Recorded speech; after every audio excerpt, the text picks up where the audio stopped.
जय हिंद दोस्तों। UP triple SC यानी उत्तर प्रदेश अधीनस्थ सेवा चयन आयोग लखनऊ का विज्ञापन, बहुप्रतीक्षित विज्ञापन हम कह सकते हैं, पीईटी प्रारंभिक अर्हता परीक्षा आ चुका है।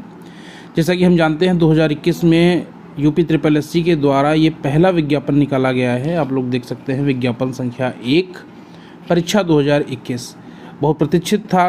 इसलिए था क्योंकि समूह ग यानी ग्रुप सी के जितनी भी वैकेंसियां उत्तर प्रदेश के कई विभागों में जो रखी जाएंगी और वो सब के सब जो है यूपी ट्रिपल एससी के ही यूपी ट्रिपल एससी पीईटी जिसको प्रारंभिक अर्हता परीक्षा कहते हैं, इसी के आधार पर किया जाएगा। क्योंकि समूह ग की सारी परीक्षाएं अब द्विस्तरीय कर दी गई हैं।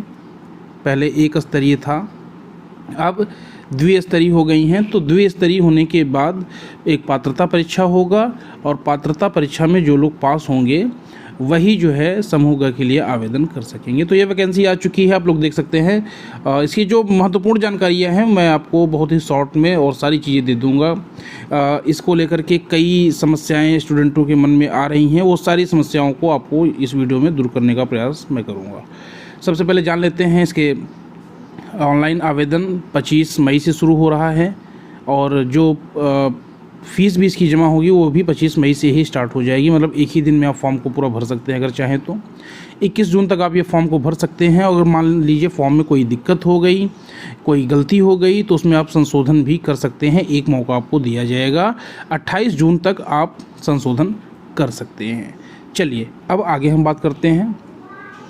ये विशेष कुछ दिया गया है कि उपरोक्त विज्ञापन के सापेक्ष आवेदन व फीस जमा करने की अंतिम तिथि 21 जून है। इस तिथि के बाद कोई भी फीस स्वीकार नहीं की जाएगी। आवेदक अपने आवेदन का प्रिंट आउट तब तक नहीं निकाल सकेगा जब तक वह फीस न जमा कर दे। मतलब फीस उस जमा कर दीजिए, ज़रूरी है। 21 जून अथवा उससे एक सप्ताह के अंदर 28 जून तक अगर आपने फॉर्म भरा है, उसमें कोई गलती है, mobile number, registered mobile number, email category, इन दोनों को छोड़ करके कोई भी संशोधन वो कर सकता है। चलिए ऑनलाइन आवेदन के बारे में पहले पैरा में दिया गया है कि अभ्यर्थियों को सूचित किया जाता है कि इस वेबसाइट पर जाकर के वो जो है आवेदन कर सकते हैं यूपी ट्रिपल एससी की अपनी वेबसाइट पर। और आगे चलते हैं। ऑनलाइन आवेदन की अवधि के बारे में मैंने आपको पहले ही बता दिया, वो सारी चीज़ें डिटेल में दी गई हैं। अब शैक्षिक अर्हता की बात कर लेते हैं, क्योंकि ये समूह ग की परीक्षा के लिए इम्पोर्टेंट है। तो समूह ग के लिए इम्पोर्टेंट है इस वजह से इसमें 12th जो है आपको पास आउट होना चाहिए। मतलब आपके पास 10+2 जो है होना चाहिए। ये काफ़ी डिटेल में ये सारी चीज़ें लिखी गई हैं। चलिए आगे की बात करते हैं। आयु सीमा क्या है? देखिए आयु सीमा की अगर हम बात करें तो 1 जुलाई 2021 को आपकी आयु 18 वर्ष से अधिक होनी चाहिए और 40 वर्ष से कम होनी चाहिए। ठीक है, तो ये चीज़ें आपकी जो है होनी चाहिए। 1981 1 जुलाई 1981 से पहले न पैदा हुए हो और 30 जून 2003 के बाद भी न हुआ हो। ये सारी चीज़ें जो है डिटेल में दी गई हैं। चलिए अब आगे चलते हैं। आरक्षण की अगर हम बात करें तो आरक्षण के बारे में आपको पता ही है कि EWS जनरल में 10%, जनरल का ही 10% जो है EWS को दिया जाएगा। और OBC SC ST जिस प्रकार से होता है अलग अलग परीक्षाओं में, वो सेम जो है वही प्रोसीजर है, कोई उसमें अलग सी चीज़ें नहीं की गई हैं। परीक्षा का योजना और जो पाठ्यक्रम है वो पहले ही यूपी ट्रिपल एससी ने दे रखा था, नीचे भी है, मैं आपको वहाँ पे डिटेल में दूंगा। यहाँ पे बताया भी है कि 20 फरवरी 2021 को पहले ही अपलोड किया जा चुका है। वही सिलेबस है, कोई नया सिलेबस नहीं है। ठीक है, परीक्षा की तिथि अभी डिसाइड नहीं की गई है क्योंकि कोविड का टाइम चल रहा है, आपको पता है। जैसे ही कुछ ठीक होगा ये लोग डिसाइड करेंगे। स्कोर की अगर बात करें तो पीईटी में अभ्यर्थियों का जो स्कोर होगा, अलग अलग परीक्षाओं के लिए अलग अलग स्कोर के हिसाब से वैकेंसी निकलेगी। और ये जो मार्कशीट आपको दी जाएगी पीईटी की, वो 1 साल तक मान्य होगा। मतलब इस मार्कशीट को लेकर के आप 1 साल तक कोई भी फॉर्म यूपी ट्रिपल एससी के थ्रू भर सकते हैं। ठीक है, जब तक ये आपके पास पीईटी का स्कोर कार्ड नहीं होगा आप आवेदन नहीं कर सकते हैं। आवेदन पत्र भरने की प्रक्रिया है, कैंडिडेट रजिस्ट्रेशन, फ़ोटो डालिए, हस्ताक्षर को अपलोड कीजिए और शेष विवरण को भरिए, फीस का भुगतान करिए और फॉर्म का प्रिंट आउट निकाल लीजिए।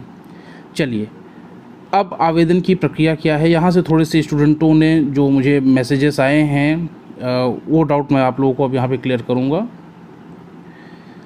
अपने समस्त जो आपकी सूचना है उसको आपको भरना है। रजिस्ट्रेशन पेज पर अभ्यर्थी को सूचनाएं जैसे नाम, पिता का नाम और पति का नाम, उत्तर प्रदेश का मूल निवासी, जन्मतिथि, लिंग, वैवाहिक स्थिति और मोबाइल नंबर, ईमेल पता, ये सारी चीज़ें आपको जो है यहाँ पर भरनी है।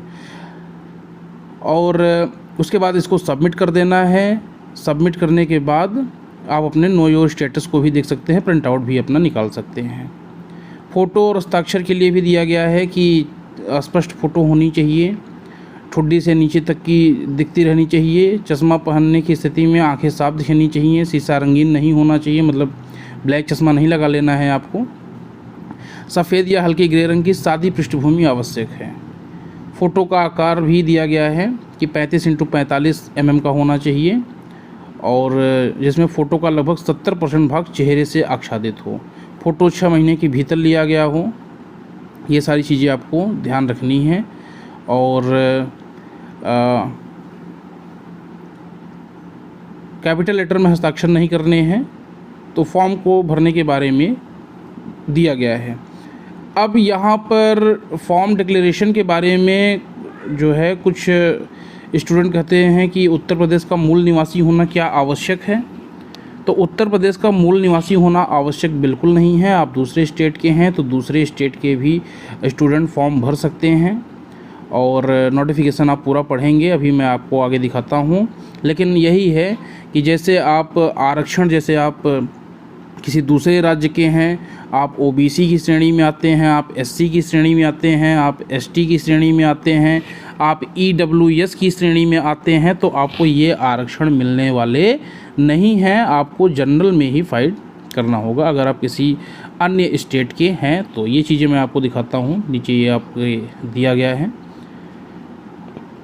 फ़ीस भी 185 रुपये है जनरल और ओबीसी के लिए, और एससी और एसटी के लिए आप देख सकते हैं 95 रुपये है, और विकलांग के लिए 25 रुपये है। ये डिटेल आपको यहाँ पे दिया गया है। फॉर्म का प्रिंट आउट निकालना अति आवश्यक है, जैसे कोई आपको दिक्कत नहीं होना चाहिए।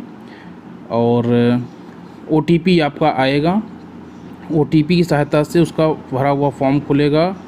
और ओटीआर जो वहाँ पे किया गया था, आप UP-SSC ने, आपको पता होगा कुछ ही दिन पहले ओटीआर का फॉर्म जो फिल हो रहा था, ओटीआर को कैंसिल कर दिया है। आप फॉर्म यहाँ नए सिरे से भर सकते हैं, ठीक है। और अभ्यर्थियों के लिए महत्वपूर्ण अनुदेश यहाँ पे आप ये जरूर देख लीजिए। उत्तर प्रदेश के आरक्षित श्रेणी के सभी अभ्यर्थी अपनी श्रेणी अवश्य अंकित करें। उत्तर प्रदेश के लिए बात किया जा रहा है। एक से अधिक आरक्षित श्रेणी का दावा नहीं कर सकते हैं। जनरल और ईडब्ल्यूएस या फिर ओबीसी या फिर क्रीमी लेयर, सिर्फ एक ही में आप कर सकते हैं। अनुसूचित जाति, जनजाति, अन्य पिछड़ा वर्ग, स्वतंत्रता सेनानी, आश्रित भूतपूर्व सैनिकों उत्तर प्रदेश राज्य के मूल निवासी नहीं हैं तो उन्हें आरक्षण का लाभ अनुमन्य नहीं है। चलिए, ये समस्या दूर हो गई ना आप लोगों की।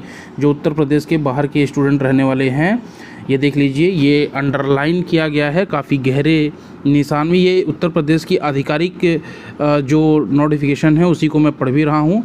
अनुसूचित जाति, जनजाति, अन्य पिछड़ा वर्ग, स्वतंत्रता संग्राम सेनानी, मतलब आप कोई भी श्रेणी से आते हों, अगर आप उत्तर प्रदेश के मूल निवासी नहीं हैं, आपके पास मूल निवास प्रमाण पत्र नहीं है यहाँ का, तो आपको आरक्षण नहीं मिलेगा। आप सामान्य श्रेणी के माने जाएंगे, ठीक है। तो ऐसा नहीं है कि आप फॉर्म ही नहीं भर सकते हैं, जो कुछ स्टूडेंट सोच रहे थे, तो आप भर सकते हैं, परंतु आप सामान्य ही माने जाएंगे। और यहाँ पर आरक्षण के बारे में दिया गया है, तो आरक्षण को आपको पता ही है, हर फॉर्म में लगभग वही होता है। ईडब्ल्यूएस का आरक्षण का दावा करने वाले अभ्यर्थियों को क्या है वो भी आपको सब पता है। तो ये सारे जो है आपके यहाँ पर दिए गए हैं। आपको कौन कौन से डॉक्यूमेंट्स लगाने हैं, कैसे कैसे लगाना है, वो सारे वही हैं जो इसके पहले आप लोग करते आए हैं। तो आपकी ये सिलेबस है। सिलेबस भारतीय इतिहास है 5 नंबर का, 5 नंबर का यहाँ पर भारतीय राष्ट्रीय आंदोलन है, 5 नंबर का भूगोल है, 5 नंबर का अर्थव्यवस्था है, 5 नंबर का आपका भारतीय संविधान है, 5 नंबर का विज्ञान है, प्रारंभिक गणित है 5 नंबर का, सामान्य हिंदी है 5 नंबर का, अंग्रेजी है 5 नंबर का, रीजनिंग है 5 नंबर का, सामायिकी 10 नंबर का है, 10 नंबर का जीए है, जनरल अवेयरनेस जिसको कहते हैं, अपठित हिंदी गद्यांश है 10 नंबर का, और 10 नंबर का ये ग्राफ की व्याख्या एवं विश्लेषण, मतलब ये मैथ का दूसरा रूप है, और तालिका की व्याख्या 10 नंबर, ये भी मैथ का ही पार्ट है। मतलब 25 नंबर का लगभग आपका मैथ हो जाएगा। तो ये सारा जो है आपका सिलेबस है, नोटिफिकेशन है। अगर फिर भी कोई डाउट होती है तो कमेंट सेशन में आप पूछ सकते हैं, उस डाउट को भी जो है क्लियर कर दिया जाएगा। बहुत बहुत धन्यवाद, थैंक यू।